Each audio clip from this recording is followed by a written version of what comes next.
If you're born again, the Spirit of God dwells in you.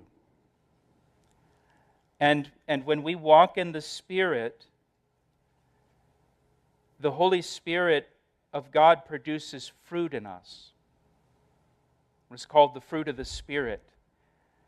And the fruit of the Spirit it's described for us in Galatians chapter 5, verse 22. But the fruit of the Spirit, singular, is love, and it's demonstrated by joy, peace, long-suffering, kindness, goodness, faithfulness, gentleness, self-control. So as we walk in the Spirit, meaning we yield control to the Spirit, and we obey the Spirit of God that dwells in us as believers, the natural byproduct of walking in the Spirit is the fruit of the Spirit is produced in our lives. In addition to the fruit of the Spirit, the Bible also tells us the Holy Spirit gives each believer gifts. Gifts of the Spirit.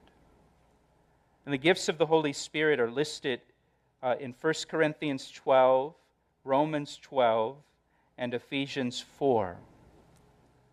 One gift of the Spirit that's mentioned in Romans chapter 12, verse 8, is the gift of leadership, the ability to lead. And I believe that Daniel had the gift of leadership from the Holy Spirit that made him a good leader. And he distinguished himself as a leader among leaders. The Bible also tells us that the Holy Spirit empowers us so that we live lives that are a witness for Jesus Christ. Acts chapter 1, verse 8, Jesus said to his disciples, "But you shall receive power." In the words dunamis, we get the word dynamite from it, or dynamic. "But you shall receive power when the Holy Spirit has come upon you, and you shall be witnesses to me in Jerusalem and all Judea and Samaria and to the end of the earth." So we can be empowered by the Holy Spirit when the Holy Spirit comes upon us as believers. And I believe the Bible teaches the empowering of the Holy Spirit is different or separate from the indwelling of the Holy Spirit. In Luke chapter 24, Jesus told his disciples to wait in Jerusalem until they were endued with power from on high. This is just before he ascends back to heaven. One of the last things he says to his disciples is just wait here, don't do anything, don't try anything, until you are endued with power from on high. Now, when Jesus said that to his disciples, they already had the Holy Spirit dwelling in them. They were indwelt by the Spirit, but he's telling them to wait for this additional experience with the Holy Spirit, where they're endued with power from on high. And that came on Pentecost. Acts chapter 2, when the Holy Spirit is poured out on the believers there in Jerusalem. That's when they're empowered by the Spirit. That's when the Holy Spirit comes upon them.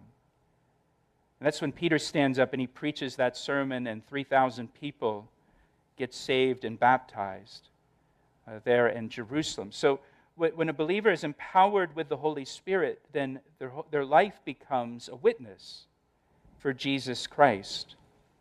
And the great thing is we can just ask for the empowering of the Holy Spirit. We can just pray and ask God to empower us by His Spirit so that we can live as witnesses for Christ, so that you can be a witness at work, or so that you can be a witness at home with your kids, or a witness at school, a witness with your neighbors, wherever it may be, so that God can make your life a witness for Him.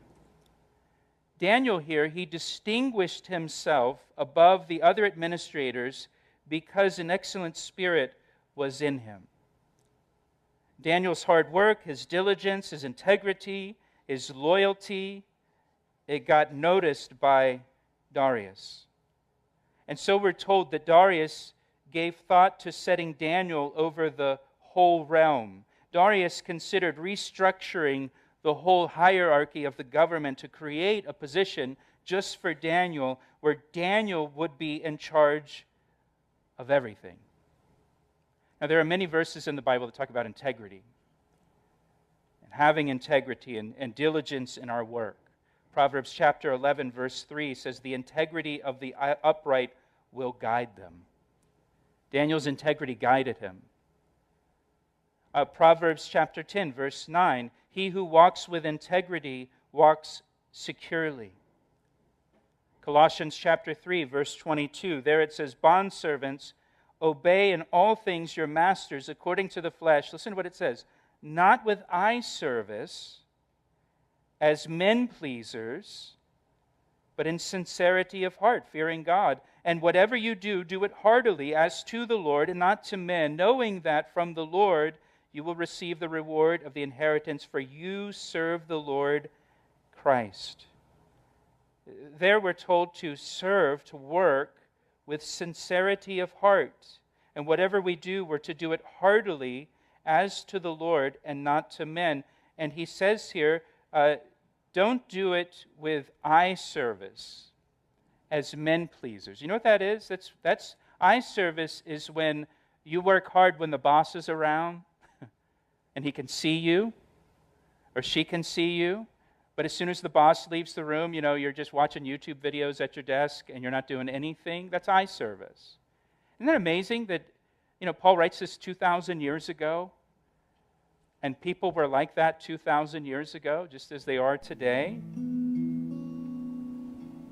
You're to do your work as unto the Lord. And being a good employee is one way to let your light shine before men.